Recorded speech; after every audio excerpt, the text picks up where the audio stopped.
So I had a pretty lengthy phone call last night with a friend who definitely shows a lot of wisdom, and essentially, I mean, in terms of experiencing, a failed relationship,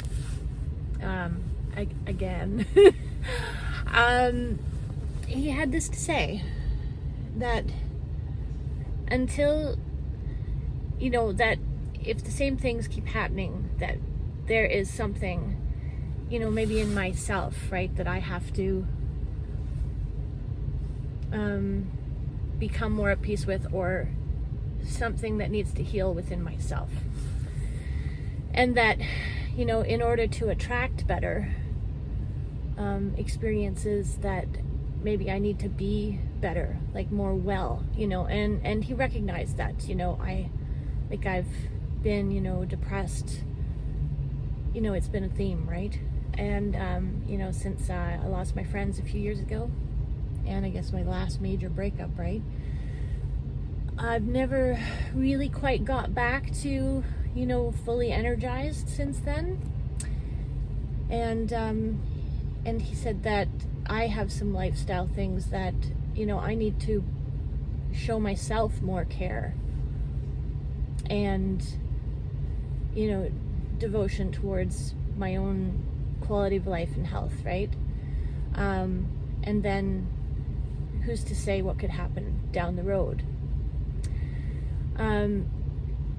So yes, I have decided I have another month here before I head back to Ontario, and I am going to take that month, and I am going to try and do one thing, if it's only one thing a day, for the body, and one thing maybe for the mind. So maybe read something that's educational or inspiring, and one thing for the soul.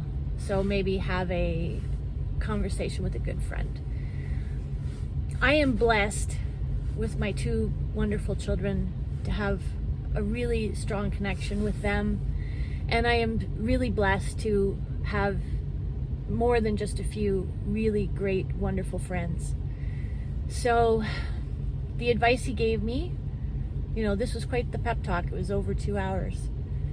That to wake up in the morning and say, I learned something from this, that everyone comes into your life for a reason, and that, where's the takeaway and what did I learn from this scenario? It's funny how I just got this painting on Denman Island, and it just so spoke to me, and it's called The Gamble, and there's, dice there, and it says how a little distance keeps us close. Anyway, I just loved it. So to, number one, do that and say, I've learned something from this, and extract the lessons from what I've learned. And then number two, to at least consider one or two things that I'm grateful for. So I did wake up on a better side of the bed today, I have to say, and I am going to take this month that I have still out here with this very reasonable weather and no black flies, no mosquitoes, touch wood, to just try and do 3 simple things a day. One healthy thing for the body, one for the mind, and one for the soul. So we'll see how it goes. And I spent Easter weekend, the Sunday and Monday, in a really amazing camp spot, and I'm just going to basically finish up my retracing of my steps on Vancouver Island. I've been up to the north end of the island. I've been to the northwest inlets, and Denman and Hornby, which were amazing. I'd love to go back really soon. I'm just going to finish up and then head back to Victoria and spend time with people that matter. Anyway, have a good day, everybody. Hello. I guess the other thing that I've been at this place before in my life, the common denominator is me. I have some great men in my life. I have men that love me, absolutely adore me, but they don't want to be my boyfriend or partner. So I missed a program somewhere along the way. Like I was saying to my friend last night, I think I'm like Robin Scherbatsky in How I Met Your Mother. Like I missed the program of how to be in a couple. I've never been able to figure it out. And so yeah, and not everybody is meant to find that kind of love, right? Maybe for me, I'm blessed to have the love of my children and the love of many friends. So romantic love may not be, what I'm meant to find in this go around, I think that's something that maybe is easier to do when you're young and there isn't so much fear coming to the table, right? Because, now we have, I found this interesting way of looking at it from Thais Gibson, personal development school, that she said interest might be, an 8 out of 10 or a 9 out of 10.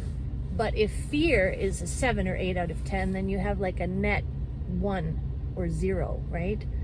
And I think as we age, that can become more and more of a thing. So, yeah, that's basically it. So from now on, I'm just going to see if I can focus on myself and my own health and my own wellness and just spend time with friends and leave the rest of it, just leave the rest of it. Leave it to the people who know how to do it better than me. Okay. The other interesting point that came up is he said that I have to start learning how to assess for worthiness,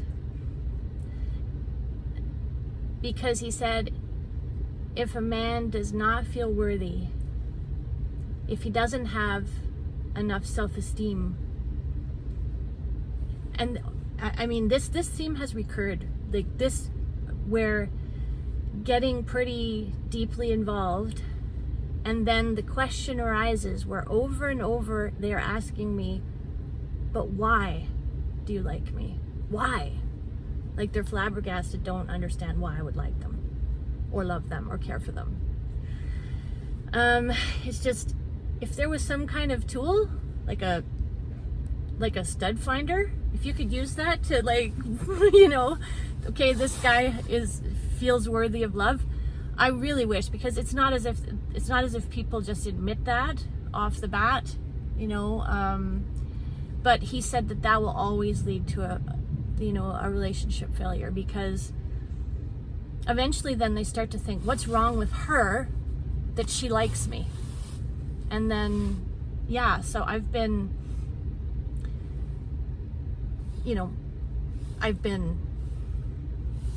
friend zoned at the very best several times when this has occurred. That's the best case scenario, sort of. Anyway, so interesting point. I'm contemplating it.